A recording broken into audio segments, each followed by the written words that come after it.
ஓம் காளிகாயே வித்மஹே மசானவாசின்யே தீமஹி தன்னோ கோர பிரச்சோதயாத்.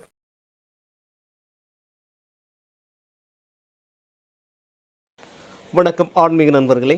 மலையாள மாந்திரிக முறையில் காளிகோவில் சார்பில் இன்றைக்கி நம்ம என்ன பார்க்க போகிறோம்னா, நிறைய பேர் கேட்குற ஒரு காரியம் என்னென்னா, ஒரு வீட்டில் செய்வனை இருந்தால் எப்படி தெரியலாம், இல்லைன்னா யாராவது செய்வனை வச்சுருந்தா, இல்லைன்னா நம்ம வீட்டில் தீய சக்திகள் இருந்தால் எப்படி தெரியலாம், அதோட அறிகுறி என்னங்கிறது தான் நிறைய பேர் கூப்பிட்டு கேட்குறது.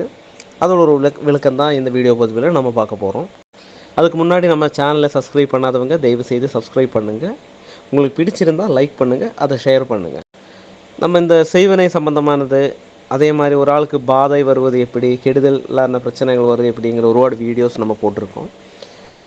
அப்போது இதில் சொல்லுறது என்னென்னா, ஒரு வீட்டில் ஒரு தீய சக்தி பாதிப்பு இருக்குது, இல்லைன்னா தெய்வ சக்தி இல்லை, தேவதா பந்தனமாக இல்லைன்னா தெய்வ சைதன்யம் இல்லாமல் இருந்தால் என்னென்ன பாதிப்பு வரும்னா, முதல்ல அந்த வீட்டில் சண்டை சச்சரவுகள், யார் அந்த வீட்டில் உள்ளவங்களே நல்ல அந்யோன்யம் நல்ல பாசமாக நேசமாக இருந்தாலும் ஒரு சில வாக்குகளாலேயும் இல்லைன்னா சொல்கிறதெல்லாம் சண்டை சச்சரவாகும். எல்லாருக்கும் பாசம் இருக்கும், ஆனால் சண்டைகள் வந்துகிட்டே இருக்கும்.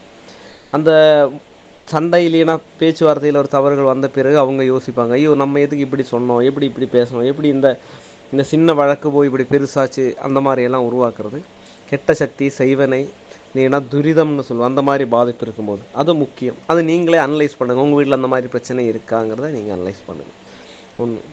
ரெண்டாவது காரியம் என்னென்னு கேட்டால், மகாலட்சுமி, அதாவது பணம் காசு, நமக்கு வர வேண்டிய காசு வராது.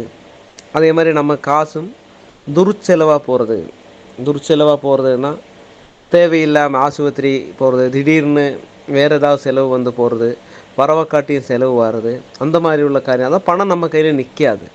வர்றது 10 ரூபாயாக இருக்கும், போகிறது 20. அந்த மாதிரி வர்றதும் ஒரு தீய சக்தி பாதிப்பு, செய்வனை தோஷம், அந்த மாதிரி பாதிப்பு வரும்போது அந்த பாதிப்புகளை காணிக்கும். அதுபோல தான் நம்ம அந்த வீட்டில் இருக்கிறவங்களுக்கு மாறி மாறி ஏதாவது ஒரு நோய் நொடிகள் வர்றது, சடனாக ஏதாவது பிரச்சனைகளை கொடுக்கறது, ஆஸ்பத்திரி மருந்து மாத்திரை அந்த மாதிரி உள்ள ஒரு காரியங்களுக்கு போயிட்டே இருக்கிறது. இந்த வீட்டில் உள்ளவங்க உடம்பு சரியில்லை, உடம்பு சோர்ந்து போகுது, அந்த மாதிரி உள்ள பிரச்சனை கொடுக்கறது, தலைவலி வருது, புடனி வலி, அந்த மாதிரி உள்ள பிரச்சனை, இதெல்லாம் ஒரு நெகட்டிவ் வைப்ரேஷன், அதாவது தீய சக்தி செய்வனை பாதிப்பால் வர்றது. அது மாதிரி ஒரு சிலவங்களுக்கு சில நோய்கள் மாதிரி இருக்கும்.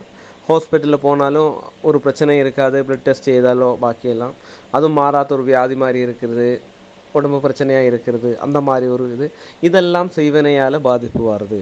அது மாதிரி சிலவங்க படுத்து கிடக்கும்போது கருத்து உருவம் போகிற மாதிரி ஒரு ஃபீல் அவங்களுக்கு வர்றது, அந்த பாதிப்பு வர்றது, அதுவும் ஒரு செய்வனை பிரச்சனையால் வர்றது. அது மாதிரி நம்ம குலதெய்வதா கோவிலுக்கு போகிறக்கு, இல்லைன்னா மற்றொரு கோவிலுக்கு போகிறக்கு நமக்கு ஒரு மனசே இருக்காது. என்ன கோவிலுக்கு போகிறது, அந்த மாதிரி சிந்தனை வரும். கோவில் போய் என்ன பெனிஃபிட், இல்லைன்னா அதில் ஒரு குணம் கிடைக்கிறது இல்லையே, தேவதை சாமியே இல்லையாங்கிற எண்ணம் கூட வரும். அதுவும் இந்த தீய சக்தியோட பாதிப்பு, இல்லைன்னா செய்வனை தோஷங்களோடது.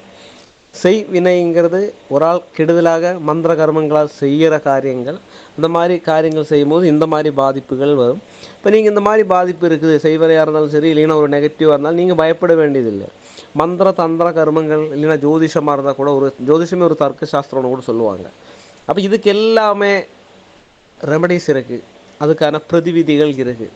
கரெக்டான முறைகளில், அதாவது கிரந்தங்கள் சொல்லக்கூடிய கர்மங்கள் நம்ம செய்து மாதிரிச்சுன்னா எவ்வளோ பெரிய செய்வனை தோஷமும் பில்லீசனமும் ஏன்னா பண வரவை தடைப்படுற அந்த தோஷ துரிதங்களை மாத்திரக்கு கண்டிப்பாக முடியும். நீங்கள் என்ன சந்தேகமாக இருந்தாலும் இந்த நம்பரில், கீழே நம்பரில் கூப்பிடுங்க. எனக்கு தெரிகிற விளக்கமும் உங்களுக்கு ஹெல்ப் பண்ண முடிஞ்சால் கண்டிப்பாக நான் பண்ணி கொடுப்பேன்.